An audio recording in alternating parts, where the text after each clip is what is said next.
Hi, folks. Good morning on Saturday, November 13th. Maybe you saw in the chat, it is my birthday today. And Scott had a birthday a couple weeks ago. We are 12 days apart in our birthdays and 6 years, but pretty close otherwise. And we got a birthday present that's a present for both of us, and it's a new little orange kitten. So just a couple days ago, we have a little girl orange kitten, which reminds us a lot of our good friend Buddy Cat, who at 21 years old died last May. So we're super excited about that, and we'd love to see the kitten go through this class, but the kitten is completely sacked out, so I don't think you're going to see it today. But maybe in the coming weeks, she'll wake up, and she had a busy morning. She was at Mindful Cardio at the class before this quite a bit, and she's tired, so she's asleep now. Anyway, that's the kitten updates and the aging updates. How about class? Maybe we should start something for class. So, new series today. We spent the last few weeks doing inversions. That seems like a really fun series. If you're a subscriber, you want to check back through the video library, you can find that series put together in our video library. You can also find this series on YouTube. It stays open on YouTube. So if you're looking to redo the inversion series, that's up for you. And let's start a new one. So we're looking at lower body connections. When I think of the lower body, I think of the way the appendicular skeleton is set up, which is kind of your appendages. And in the lower body, we've got the pelvis all the way down through the feet, and the pelvic halves basically all the way down through the feet. And then part of what's called the axial skeleton, which is your axis, is the sacrum and all the way up through the spine and the head. And so where the sacrum and these pelvic halves meet, that's your SI joints, and it forms your whole pelvis. And so the lower body is connected to the spine, right? Spine to sacrum to pelvic halves, all the way down, hips, knees, ankles, feet, toes, all the way through. So part of having a really nice solid foundation and really good core strength and really good posture has to do with how these lower body appendages, not great at talking today, appendages function. So we're going to work that way through a series of classes for the next few weeks. We're going to start at the bottom. We're going to start at the ground where you connect and work our way up and through to the pelvis and to our center. See how those things connect into the center, into posture, and how that creates really good foundation for really any kind of movement that you want to do. It's a good base of foundation there. So I have my chair, and maybe you don't. Many people know that I have a special connection to feet. Feet are like kittens to me. I like to work my feet, and it's partly because it makes my back feel better. I have scoliosis. I've dealt with that my whole life, and so I'm likely to have back pain. Working with my feet, my legs, and my hips almost always makes my back feel better. And there's another number of other reasons why working with the feet is helpful, but that's one of them. Circulation, better circulation as well. A lot of people with cold hands and feet. Joint laxity, I find working with the feet really helps with proprioception. I just couldn't not list other reasons, so I did. So we're going to start with that. Foot, ankle, maybe into calf a little bit today. So sitting towards the front edge of your chair. I'm on a pretty hard chair. My knees are not higher than my hips, so you don't want to be in a chair where your knees get way up by your shoulders.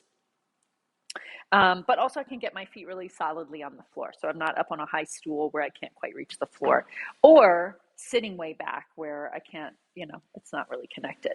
So way up on the edge here, it's almost like I'm doing a squat and I just tapped the chair as I did my squat, right? Like I'm a little more engaged and forward through here.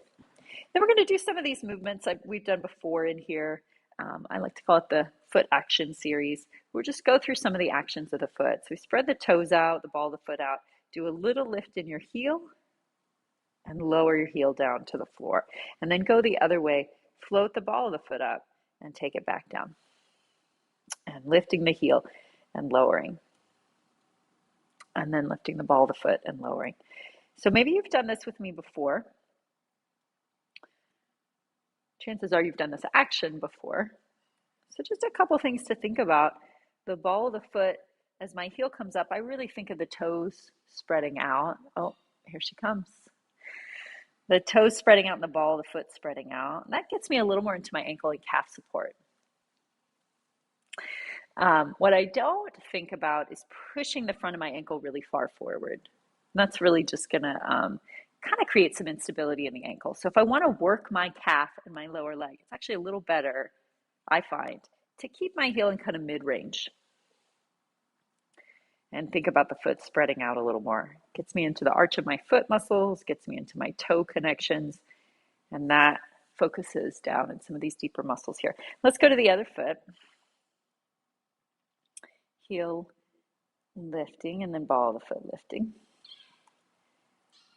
Toes spreading out, ball of the foot spreading out.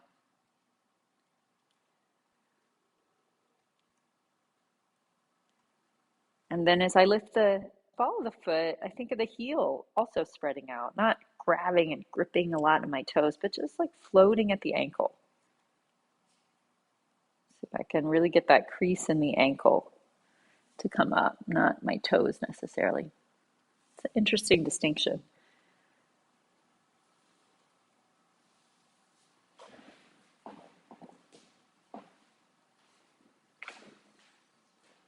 And then we'll take a little bit of side to side with the foot. So this is the one where you keep the knee in place. You roll the ankle to one side, roll to the other side of the foot. And it really is an ankle movement, as well as some movement in the arch of the foot. And if I do it that way, then again, I'll feel my lower leg muscles a little more, not just my hip or my thigh, but foot and lower leg working. And then other side.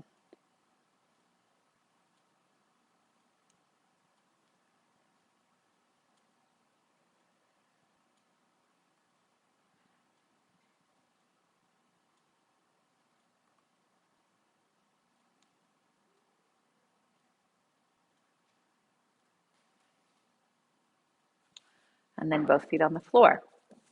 All right, so this crease right here in the front of the ankle, there's a tendon that pops out.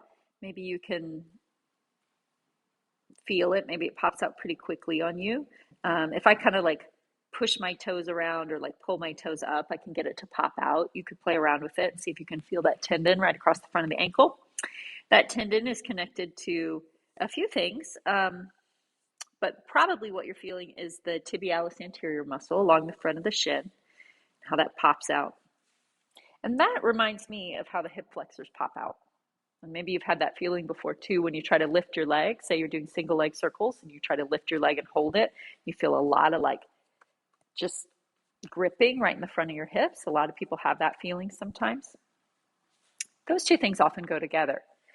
So today we're going to start with like trying to feel the ankle crease with a little more ease, just like you might try to feel your hip crease with a little more ease. So we're going to start with sliding your foot back slightly, enough that you can still feel the heel on the floor, but the knee's definitely in front of the heel, and sliding the other foot back. And the more I slide my foot back, the more likely I am to get that pop in the front of the ankle. So you just kind of mess around, like give yourself a little bit of crease in the front of the ankle. But see if you can play with inching a little forward and keeping that crease kind of loose, or if it pops right away. Mostly you're just exploring, right? When does this come on to you for you? And then as the hips come forward, right? Front of the hips release, front of the ankles release. That's my image. I may or may not be perfect at it, but that's what I'm thinking about. And then I could keep sliding my knees forward. If you want, use your hands on the chair to keep sliding forward until you're standing and come all the way up. Now we're going to work with that a little bit. So I'm going to think soft front of the hips to fold, knees forward, and soft front of the ankle. and then spreading out the feet, like we just worked on opening up the feet. And I have to think of my heels dropping and my calves releasing a little bit here, and then come back up. So we're doing a squat, right? You've done a squat before, but we're doing it thinking about ankle, soft front of the ankle, knees forward, toes spreading out, and then folding at the hips. Where does that take you? And back up. Sometimes this is my version of gorilla,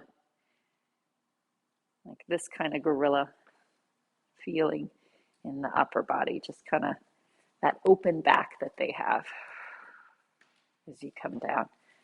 A little different than squats sometimes feel.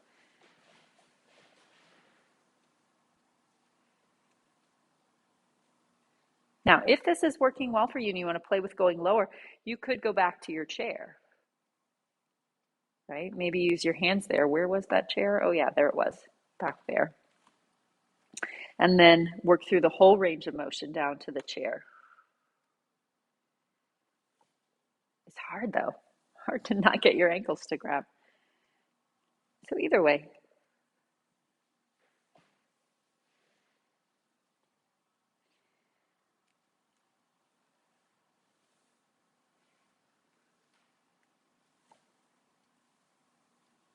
And one more time.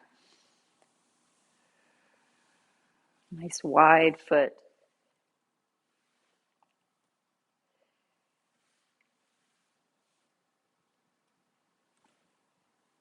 And finishing all the way up standing. I'm going to keep using the chair. You could also use a countertop or you could use the wall. We're going to use it for some balance. So I know you can see my face this way, probably not my feet. So we need to see my feet this way. So find your relationship of your feet right under your hips again. Spreading out, toes spreading out. And then we're going to do some of that same thing, but instead of leaning forward, stay a little more upright. And that means you're not going to go very far, right? You're just going to go a little bit into that knee bend. I'm going to think about keeping my heel down, spreading my toes out, relaxing the front of my ankles, relaxing my calves. This time, I'm not leaning forward, right? Just straight up and down. We do this in dance a lot. This is a position that happens before a jump. So you might find it in other movements. Maybe you would play basketball and you would have to bend a little bit before shooting. That little bit of bend gives you some spring. And then let's take the other direction. So now is when it's helpful to have this balance. Floating up, heels float up, toes spread out, front of the ankle opens. And then lowering back down. Now sometimes we pop up, heels way up. I'm going to ask you to work with a slow motion elevator of the heels and a slow motion elevator back down. So just a little different feeling, going straight up, not forward or back, and straight down. And then just like we did sitting, not your highest heel. See what it's like in that mid-range, spreading out the toes, finding the balls of the feet. Now, if you want, stay up here for a little bit and see if you can do it without whatever you're holding on to. You can test it. You can keep it close by. Or you might find this is just really helpful to hold on to something. And then if you wanted even a little more challenge, you could look a little bit side to side.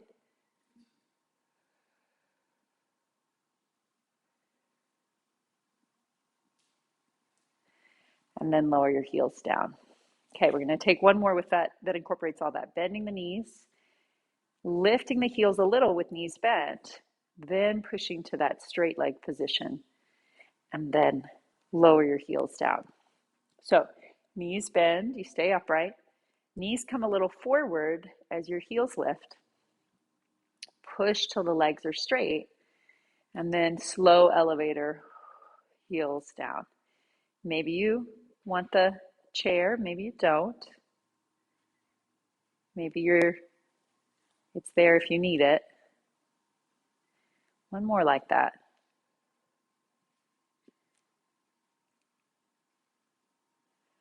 And then the reverse of that, rise up with the legs straight. Spread out the toes, bend your knees. Heels down, easy ankles, and stretch. Toes spread out, knees bend. Release the front of the ankle. And one more.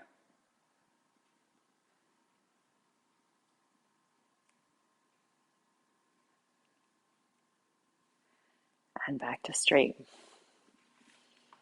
All right, my feet feel a little better already, and I can start to feel that how relating to my pelvis as well.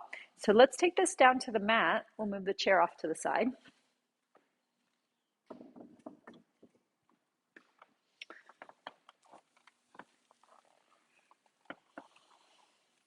And then set up with your heels right in line with your sits bones. And your knees, just kind of a gentle angle here. Make sure your toes are pointing forward and they're on the same line. You don't have one more forward or back.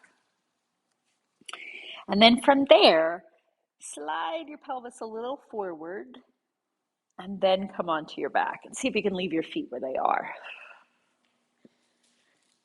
Oh, my prediction about the kitten was just totally wrong. Here's our sweet little kitten. All right, so find your pelvis relaxed. Remember when we did those standing squats? See if you can feel the front of the hip is also relaxed.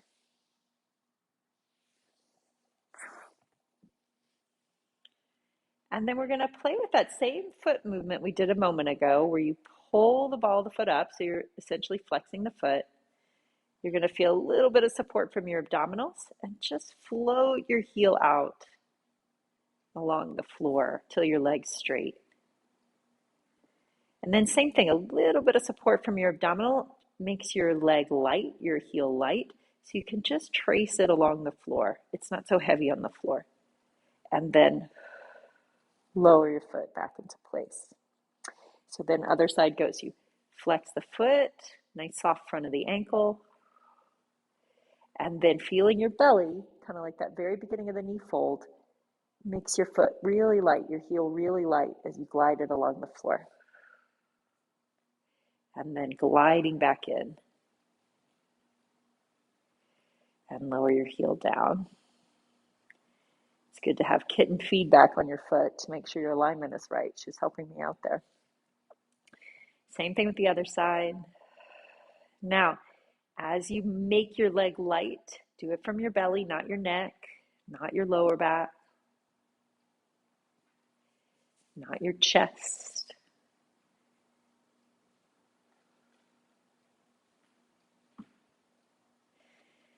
And finish out this set.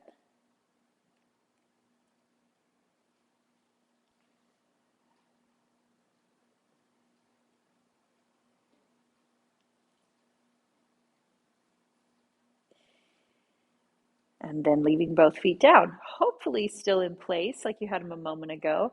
You're just going to have to use your internal awareness to see, are they in the same line? Do I have one foot more forward than the other? Take your best guess. Are the toes all still pointing forward? Yeah, just ask the question, even if you can't see that. And then from there, we're going to take arms up. From your knee, down your calf and down your shin into your ankle. Imagine like you had like a knee-high stocking on or a tube sock on, and you were just going to slide it off. Right? So all that muscle tension in the lower leg, you just slide all that off, down into your foot, down into the floor. So a couple breaths with that image, letting things drip down into your heel, through your ankle, through your foot into the floor.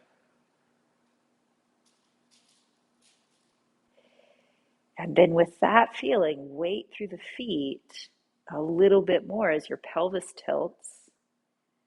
You roll your pelvis off the mat, you roll your lower back off the mat, and you don't go super high. You go until your ribs are still on the floor, but your lower back is off.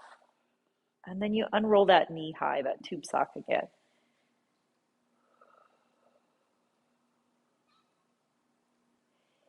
And then lower back down. And then take a moment here. Now, I feel like I want my heels just a little closer. So I'm going to adjust my feet, bring my feet in a little bit. If you want to make an adjustment, you can do that as well. If it feels like it would be helpful to have your feet in a slightly different place. We'll try it again. So take off the tube sock. Feel the feet spread out, the toes spread out. Use that feeling to roll through your pelvis, through your lower back, trying to keep all the ribs on the floor while still letting the lower back lift. Dropping all the lower leg tension down through your feet. And then one more idea here, knees gliding forward. Just like we did in those squats, knees forward. Rolling back down.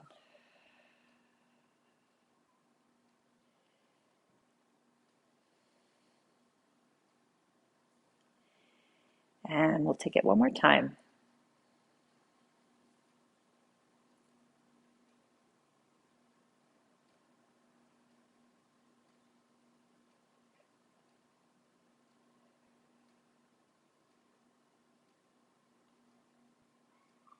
And rolling back down.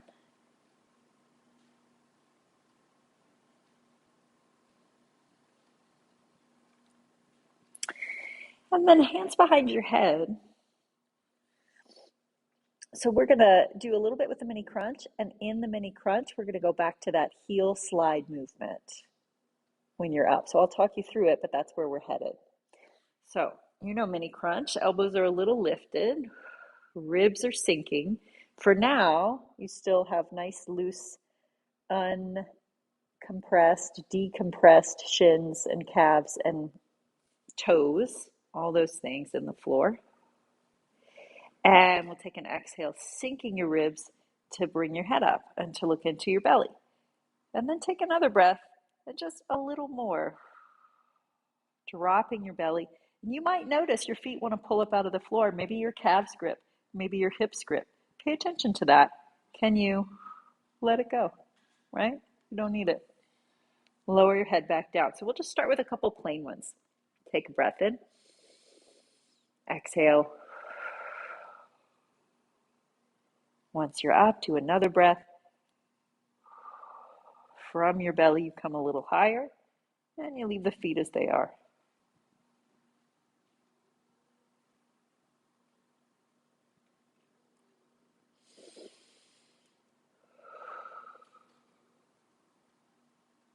Maybe you notice your toes trying to pull up, or your feet rolling out as you come up with that second breath. See if you can keep them in place. Okay, this time we'll add the heel slides on as you come up.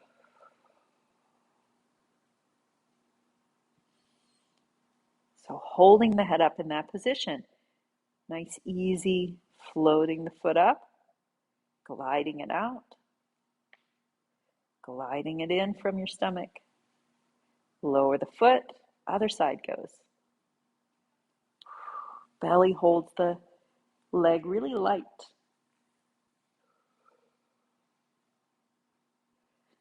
Lower back down.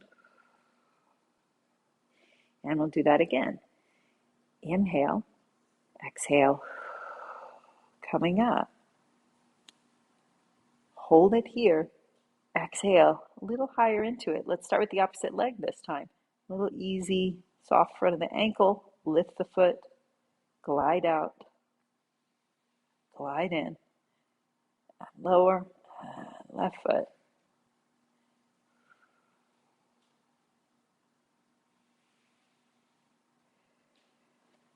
And lower your head down. And relaxing here. And then find a way up to sitting.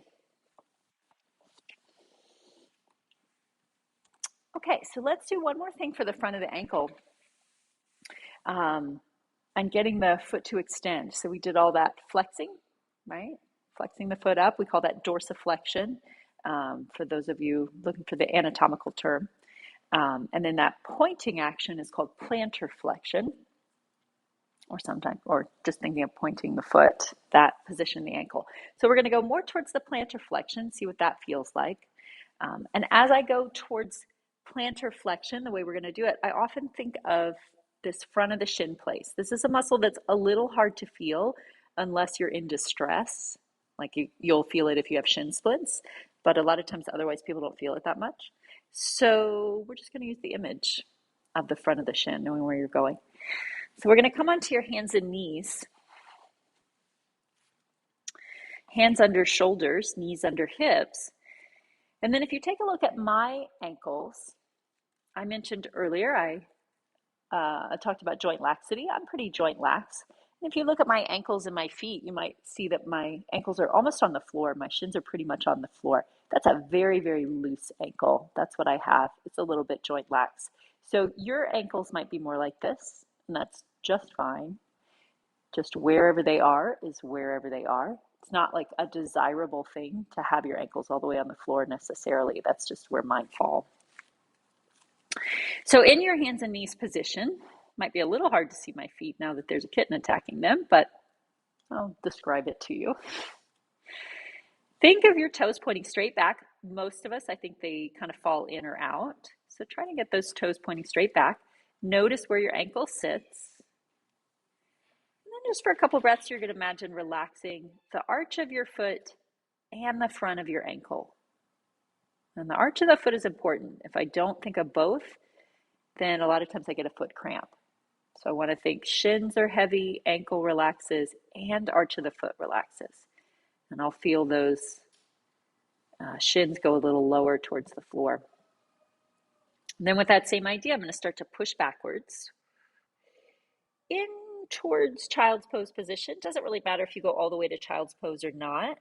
But as you get farther back, most people start to feel the whole shin get heavier, the front of the ankle get a little heavier.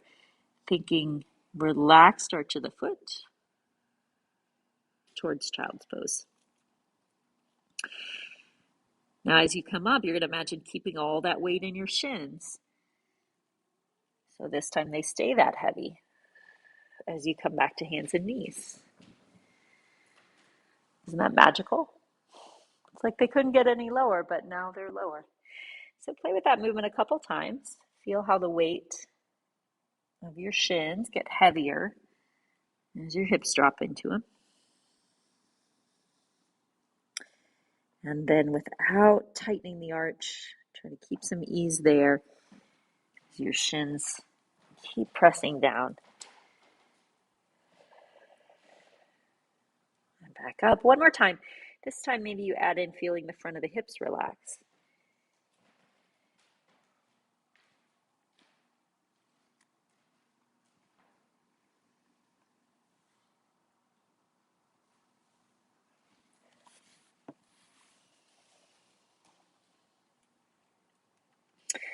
All right. Hands go just a little forward of your shoulders. Now, it's going to get a little harder, but we're going to keep that same image as you move towards a swan. So as you start to bring your pelvis forward, keep the shins and ankles and feet sinking. They'll probably get lighter, but you're going to imagine keeping them heavy into your swan position, your cobra position, and then back to the hands and knees position. And then just kind of check it out, toes still pointing back. And playing with that movement a couple times. Relax the shins, relax the feet. Can you keep that sense of weight as you come forward? And open the front of the hips.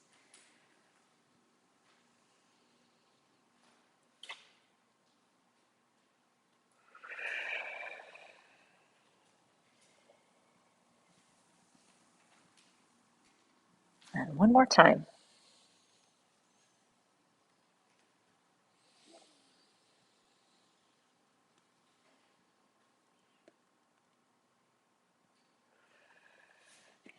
And then last time, come back to child's pose once more.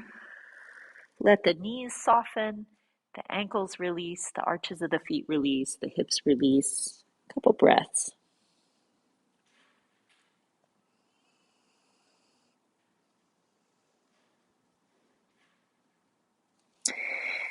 And then from here, press up onto your hands and feet into a forward bend. Take a look at your feet and ankles. Maybe you see that tendon popping in the front of your ankle. Mine wants to a little bit. It's all right. It's just kind of interesting to observe that. Maybe you can soften it as you bend your knees a little more. And then rolling up to standing. Toes spread out, nice grounded feet. Knee socks are off.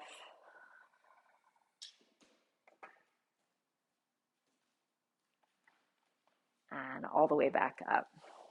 All right, so time to pass off to Scott. Let's see what he's got for us.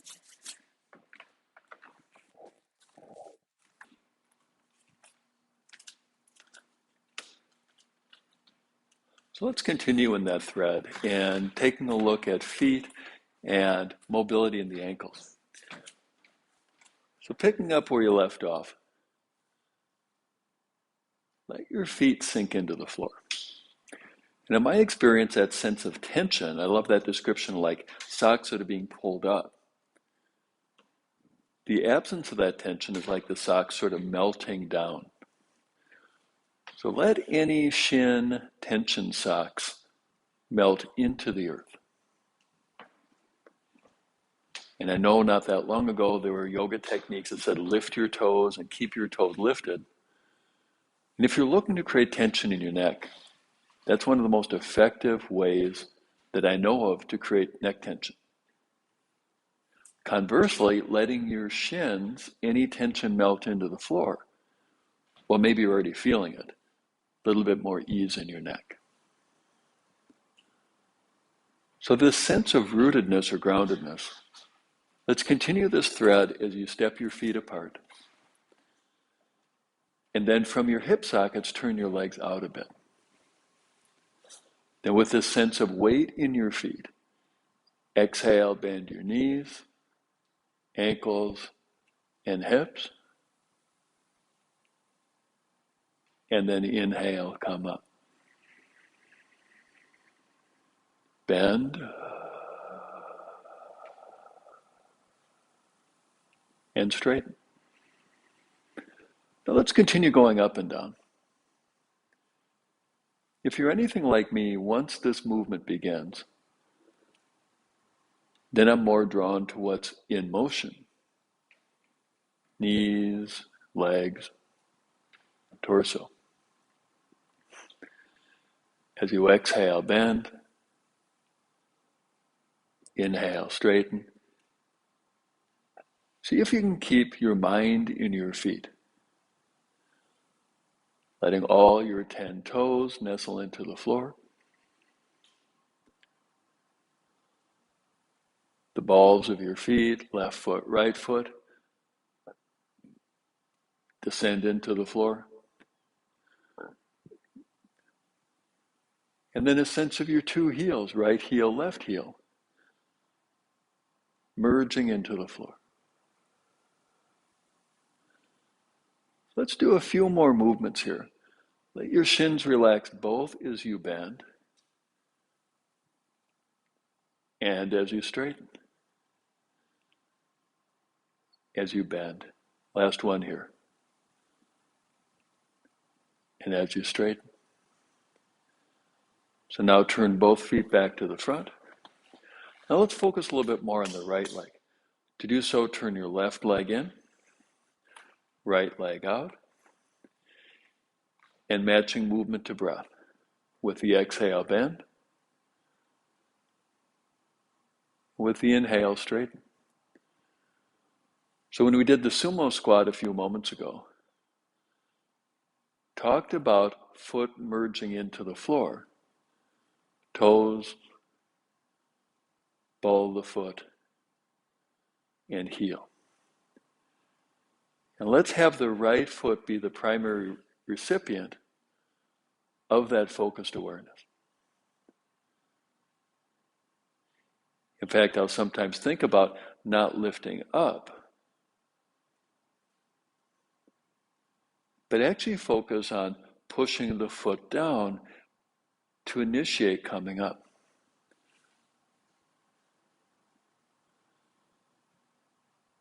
Let's do one more here. Maybe you already noticed with this awareness of your foot, notice how your ankle is being mobilized. Now let's go to the other side. Turn your right foot in, left foot out. Exhale, bend. Inhale, straighten. And same thing here. Let your whole foot melt into the floor. Ball the foot. Toes. Heel.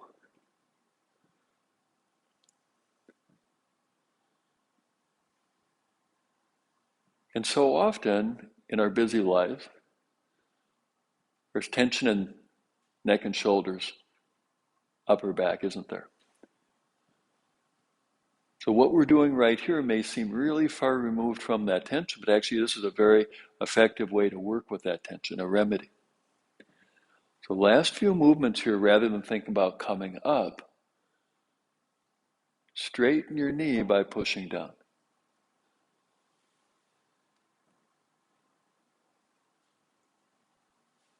Down creates up.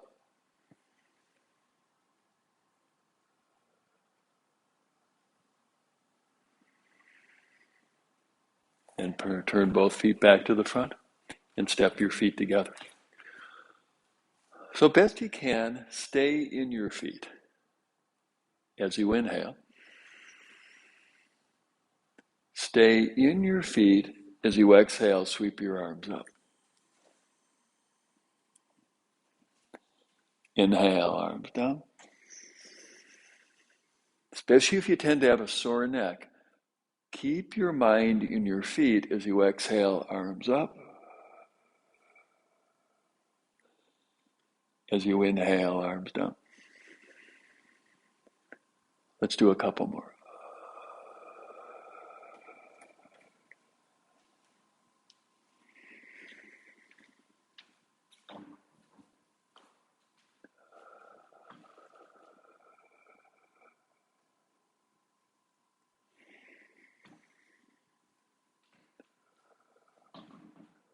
Few breaths here. Stale air out. Fresh air in. Exhale.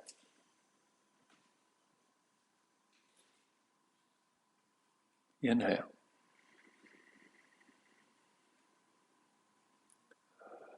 So now a partial sun salutation. Staying in your feet, exhale, both arms up. And then with the inhale, roll your spine down. And then let your head hang. Hands can be on the floor or on your shins. And whether hands are on shins or floor, let your head hang.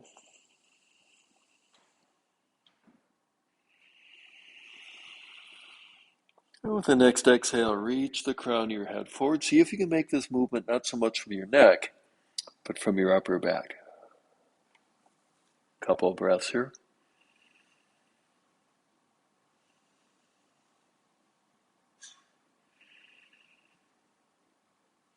And then with the next inhale, fold, let your head hang.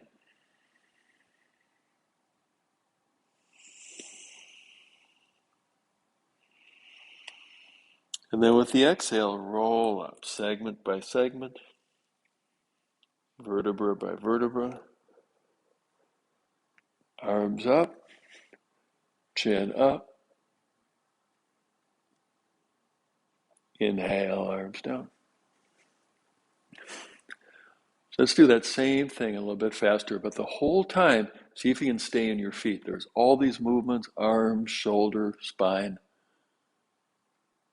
See if you can stay in your feet throughout the duration. Toes, heels, balls of the feet.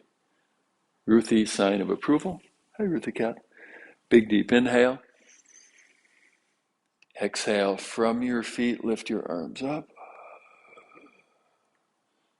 Inhale, mobilize your spine. Exhale, gorilla. Inhale, fold. Exhale, roll up.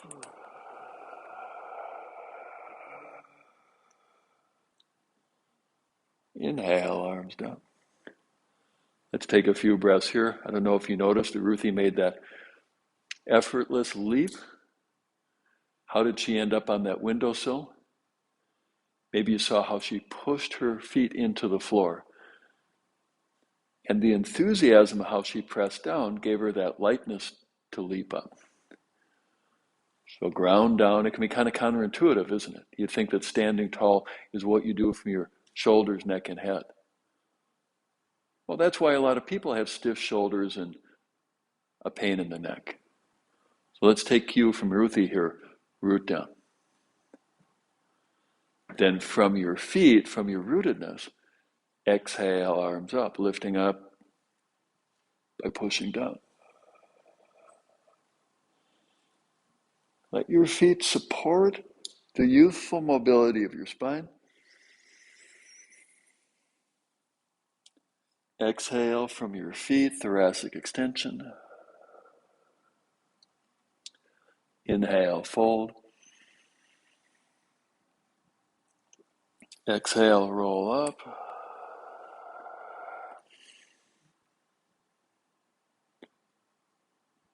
Inhale, arms down. Now let's take a few breaths here. It's not just cats that inspire us around here. Really, if you watch animals move, it tends to have a lot of grace, a lot of fluidity. And they have a very distinctive way they tend to engage with the ground. So let your feet spread out. So often we carry tension in the feet. Unfortunately, quite often, if you've done a lot of yoga, we're taught to tense the feet in a certain way. Let your socks melt. Let your feet relax into the floor. Then from that support, exhale, arms up. Inhale, mobilize. Exhale, mobilize other way. And a little different this time, step back. Step back to yoga pose, head down dog. Now in head down dog, there's often a focus or an emphasis on getting the heels down. So actually lift your heels up a little bit. And notice how that puts a little bit more weight in the front of your foot. So let the balls of your feet spread out. Let your toes release into lengthening. And then keep your forefoot pressing down.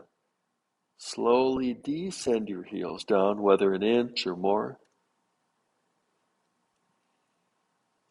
And let's pause here. Now in a moment, we are going to raise the heels up.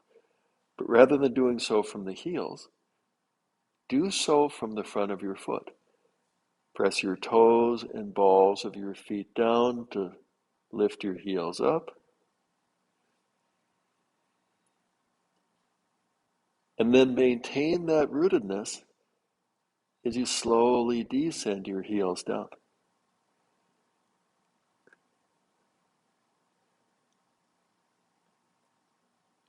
Press your forefoot down, left foot, right foot to lift your heels up. And keep that rootedness, that connection as you descend your heels down. Do you approve, Ruthie Cat?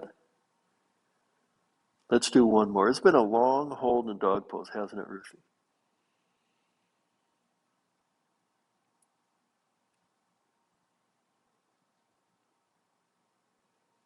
And then come on down to your knees.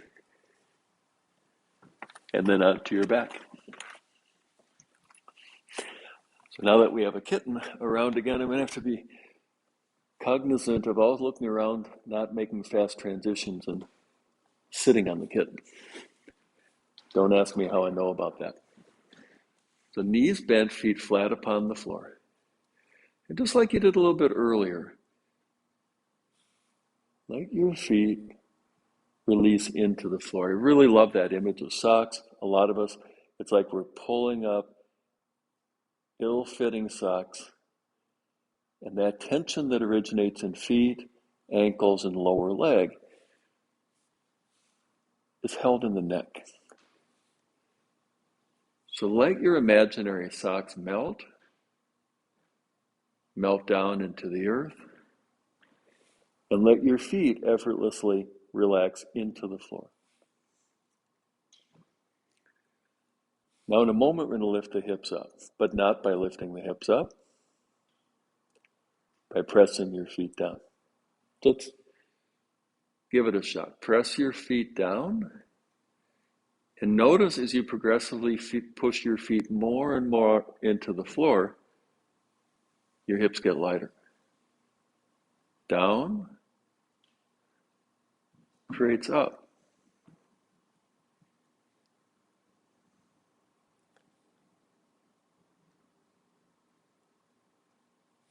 And then keep that contact with your feet as you roll your spine back down. There's a chance to mobilize your spine. Regain that youthful mobility that we all had in our spines when we were kids.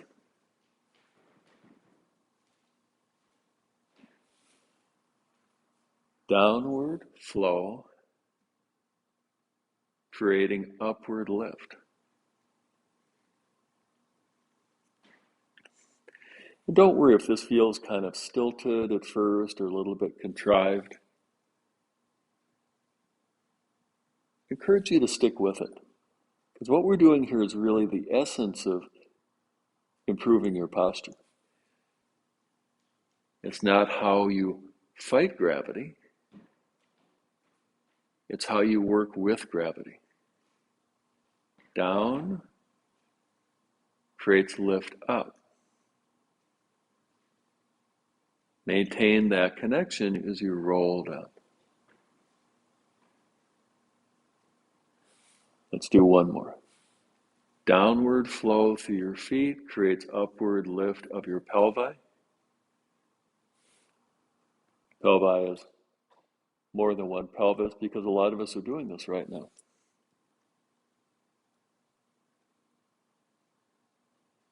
Keep that downward flow as you roll down.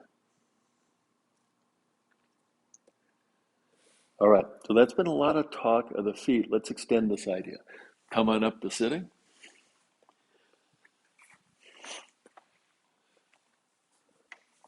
Sit, cross legs.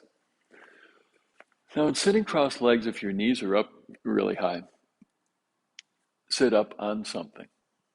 Could be a chair. And the idea is those two sitting bones, rather than sitting on the backs of your sitting bones, sit centered on your sitting bones. So now your sitting bones are your roots.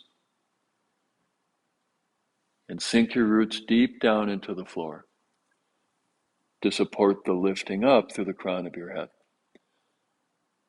Now, pretty much every day I work with clients, and they describe to me when they work at their computer, they get a sore neck. And they'll ask, what should I do with my head and shoulders to take the strain off my neck? And almost invariably, my response is, what goes on up here is the symptom, and the problem is in your foundation. So all that work we did in the feet, take your two sitting bones and root them down. Imagine there were roots going through the floor. If you have a basement, they go through your basement. and sink those roots deep into the soil. Then just like a tree, roots go down, trunk lifts up. Then let your head float atop your neck. So rather than your head holding up your body, let your roots support your head.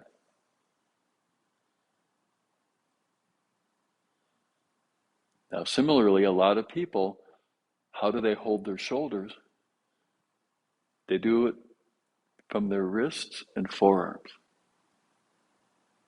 Do you feel some of that tension, kind of a pulling up? It'd be like you were wearing really fancy long gloves and they were super tight and they were pulling up into your neck. So let your fancy gloves melt. Just like the feet, let there be an outward flow, arms, forearms, wrists, hands. And rather than using your arms to locate your shoulders and head, root down through your sitting bones. Let your roots support your head. And let the steadiness of your trunk support your arms.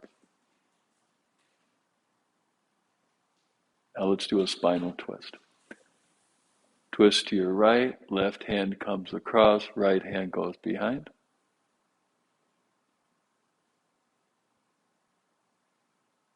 No need to do a lot of stuff here.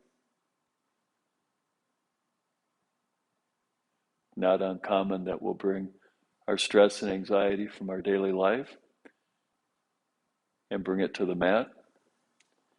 The way it will express on the mat is to make sure that you're doing everything the right way. So yes, we're practicing rooting down, letting grounding support lifting up. Explore holding on to that lightly, not too much effort. Then returning back to the middle.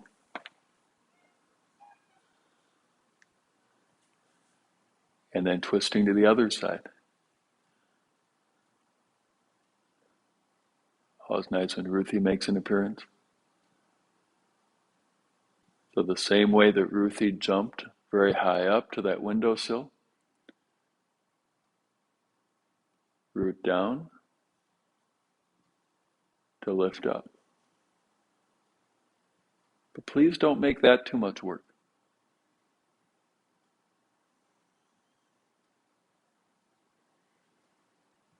And then back in toward the middle.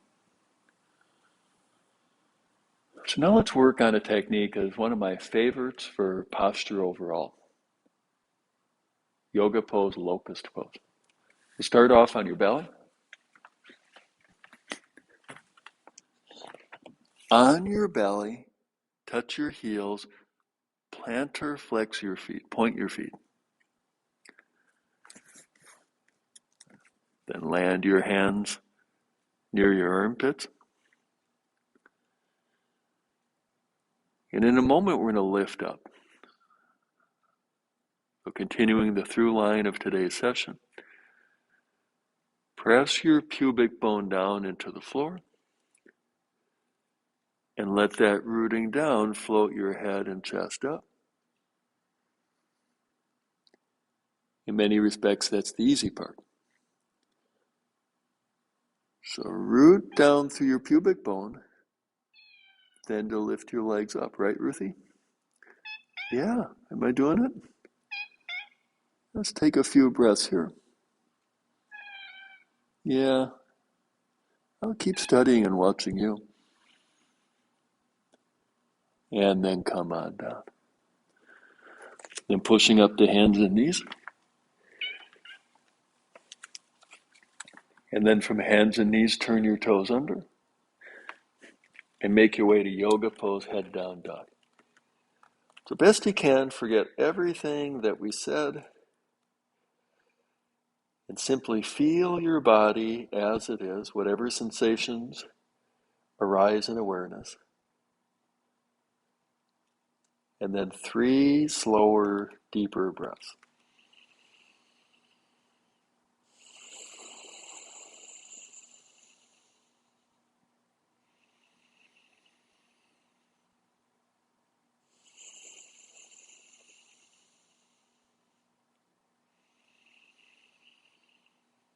And then come on down. All right. So, building the structure from the foundation. So just like if you're building a house, you wouldn't put the roof on first and then build the walls, then pour the foundation. It's the other way around, isn't it? Dig the foundation, pour the footings, pour the foundation. Atop a solid foundation, build the walls. Once you have good, sturdy, strong walls, then lift up. So that's what we have. Any comments, any questions coming in today? Yeah, so one's a little vague, probably related to a part of the class about tension in the arch of the foot. So maybe just going to talk about when you don't want tension, when you do want tension in the arch of the foot. Yeah. So a question's coming in about the arch of the feet and specifically about tension in the arch of the foot. And this is going to bring up one of the perennial challenges in the work that we do, really the work of having a human body, is the difference between muscle work, which is good, and muscle tension, which tends to be detrimental. And so some of the things that we do are going to ask the arches of your feet, and specifically the muscles that support healthy arches, to work. And that's going to be long-term beneficial. But the tension in the feet tends to be literally a pain in the neck. So the way I like to think about it is when I'm doing various activities, I'm looking to release tension in the feet. And in my experience, a lot of what I was taught in yoga, lift your arch, activate your feet, do this, that, or the other thing, ended up being tension. So I'll quite often do exercises to work the muscles and then practice letting go of the tension. So I hope that clarifies a bit. Anything else coming in? Too much straight-leggedness training from yoga, especially at the top of Sun Salutation. Is that okay sometimes? Yeah, so there was a question or comment about straightening the legs, especially at the top of the Sun Salutation. And you've probably seen over the years that I'm not much for straight leg in a lot of different activities, but in moderation, a straight leg can be really useful, especially to help keep the mobility in the legs and the hips. And so, like anything in moderation, whether it's the bending or the straightening, all things in moderation.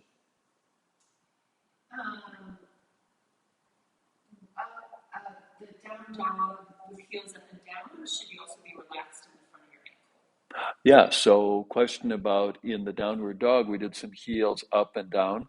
And the question was keeping the fronts of the ankles relaxed in that movement too, and definitely.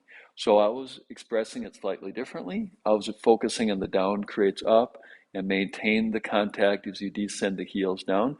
But it's really just another way of expressing keep the fronts of the ankles soft as you make that movement. Great question. Last one. Usually on my sits bones, I can do it, but I have tension in my hip flexors. I have to lean forward to release the tension. Yeah. So question or the comment is in sitting, when centered on the sitting bones, tends to be a strain or a stress in the hip flexors.